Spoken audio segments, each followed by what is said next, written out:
As we drift into UFC 296 and all that comes with it, we first have to look at the to-do list.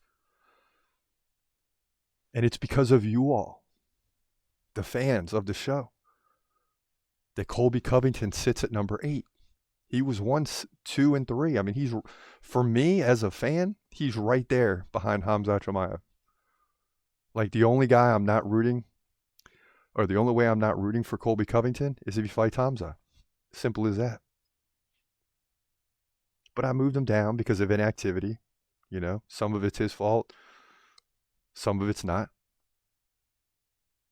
But, you know, he sat and wait and he gets another title shot. So at the end of the day, he's not active, but he's getting in the octagon for the belt. And that makes it all worth it. Because, you know, at the end of your career, even if you don't get the belt, whatever, you can run off 5 to 7 fights and catch some paydays. But when you're in your prime, you got to do what you got to do to try to get the title, because then all of a sudden your pay just increases and the promotions and all that type of stuff. So, you know, it's well worth it for Colby Covington to wait for this opportunity. But yeah, you got Hamza up there, you got John Jones, Islam, Alex Pineda, Charles Oliveira. Everybody that's not in color is not fighting right now. And John Jones should be taken off. Should have been at 295. He didn't. We're still waiting on him. Volkanovski's in action. He's going to be in action. Sean O'Malley. Both those two guys are going to be fighting after the new year. But right now, the big topic is Colby Covington versus Leon Edwards. We're getting to that prediction in a moment. So, and I'm not quite sure where Shavkat is. This is a mistake, ladies and gentlemen. Where is Shavkat Rakhmonov? He's definitely in my top 20. So we might have had a mishap there. We're going to have to correct this thing, because Shavkat is definitely inside the top 20, probably sitting at 12 or 13. But I didn't see him on the list right now. So we're going to have to do that over before we get to the big night this Saturday night. But let's dive in. Colby Covington and Leon Edwards set to take center stage. Final fight of the night. Couldn't ask for a better fight, as they do every year, to end the season, to end 2023. Colby Covington saying Donald Trump will be in attendance. That's a big deal, right? And the reason that's a big deal is, I mean, he comes to UFC events, right? Like every fourth or fifth pay-per-view event, you see him show up. The crowd gets crazy. And that's what I'm curious about, because in a normal setting, I think the crowd's probably 50-50, because there's a lot of people that are just diehard against Colby Covington. There's some people that like Leon Edwards. Then there's a lot of people that like Colby. But how will the independents, how will the people in the middle that don't like Colby but like Trump react when Trump comes into the arena and the crowd starts going crazy? Colby's going to get backed whether you like it or not. When Trump comes in, the crowd is going to back Colby Covington at that point, because it's going to be a frenzy. This one's about the American dream at UFC 296. It's about the American dream, and everybody's going to want to see one thing. And new! They're going to want to see Colby Covington win the belt. That's what they're going to want to see. Colby Covington win the belt. And if you're not with Colby, you don't like Colby, Everybody's upset. you're going to be upset at the end of the day. Everybody's upset. Everybody's upset. Everybody's upset. And you can be upset. That's all right, because the rest of us are going to be fired up, man. Let's go, baby! Yes, sir. Yes, sir. If Colby pulls this thing off, man. Yes! If Colby Yes! pulls this thing off, I'm going to be on a different level Saturday night. A level that can only be matched and surpassed when Hamza wins his first belt. But that's how big of a deal this is for me as a fan. I desperately, desperately, desperately want to see Colby win the welterweight title. And I know a lot of you don't think he deserves a fight, but I think he does. It wasn't his fault this past year that he's been out. He had a situation, right, with Jorge Masvidal that kept him out. So it's not really his fault. And if he fights anybody, he's going to beat him. He's going to grind out a victory. But can he do that to Leon Edwards? You know, just because I like a guy, I want to see them win. That does not mean I'm going to pick them in the prediction. You've seen that time and time again. You remember back in the day, it all started with Israel Adesanya and Jan Blachowicz. And I'm a huge Adesanya fan, but I went against him, and he lost. So we ended up being right because the prediction comes before who I like, 99 times out of 100. But let's get to it, man. Let's not hold back. We're getting into not even the big three this week. We're getting into the best three today. And then we'll come back in a couple days and get the next best three because there's at least 8 great fights on this card, if not all of them. But here's Colby Covington and Leon Edwards. In the welterweight division for the welterweight division title, this is the fight we've been waiting on. Leon Edwards comes in at 21-3. He takes on Colby Covington, who comes in at 17-3. So we finally know that this title fight is going down. And I'm here to tell you this is Colby's best chance to take the title, even in the fights against Usman. He's got a better chance in this one. But does that mean he's going to win? Let's get into it. Colby, the contender, is 3 inches shorter at 5'11". He's 35 years old. Leon Edwards, 32.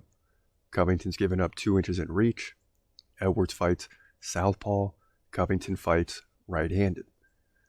Colby lands 4.1 significant strikes per minute to 2.8 for Edwards. And here's where things get interesting. Colby also leads in the takedown game. He has 4 over the course of 3 rounds on average, so that's more than 1 per round. Leon Edwards is lucky to get 1 every other round. So how does Leon win? He changes your pace when he fights against you. You can't maintain the same pace. He brings your numbers way down. Long story short.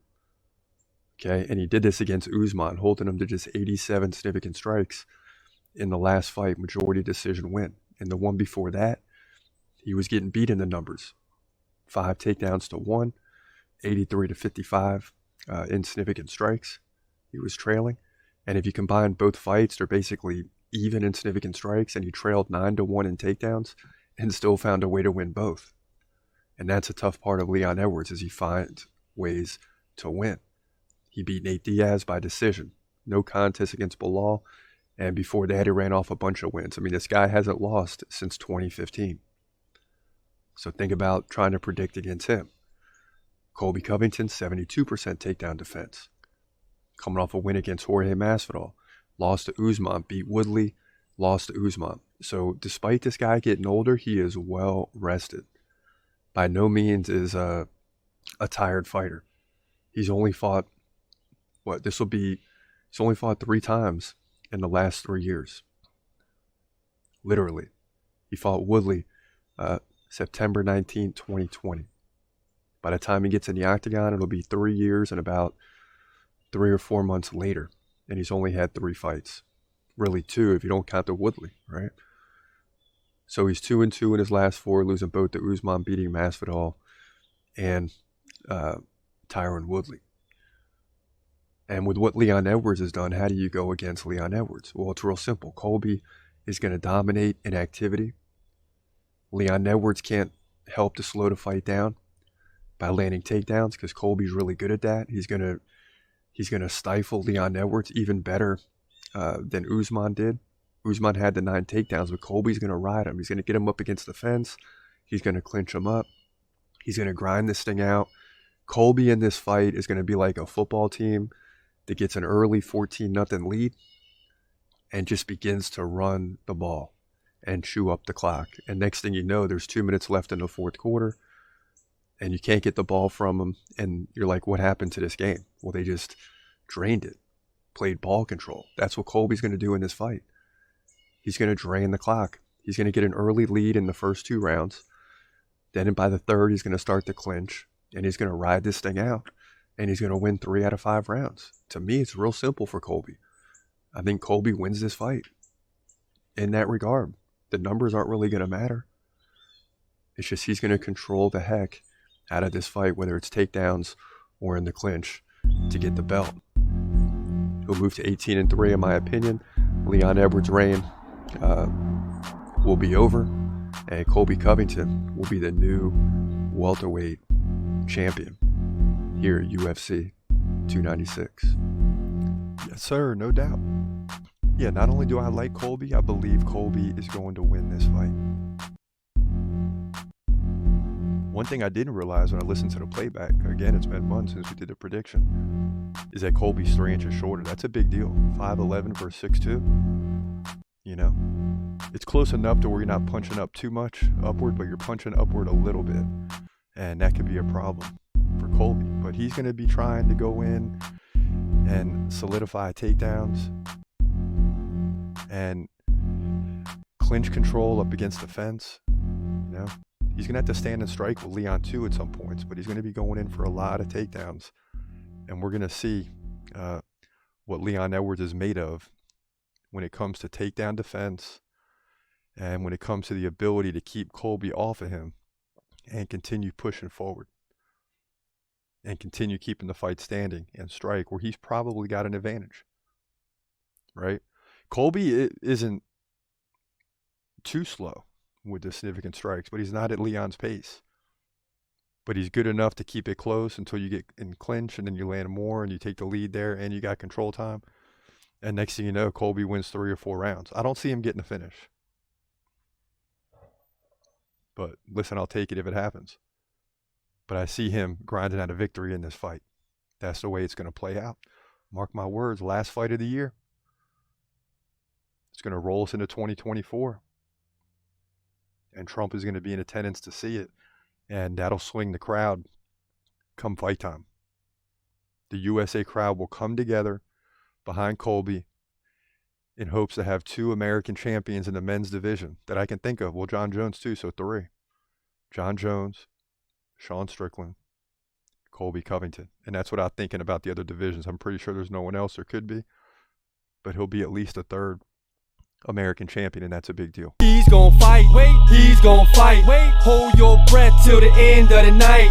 Last fight of call, UFC at its height, yeah. Bringing that thunder with all his might, saying step up, wanna fight, hold up, think twice, gladiator, assassin, reckless, no abandon, walk through that cage, he'll leave your ass stranded, wake up, hey, where you at, hey, got hit in the head with a baseball.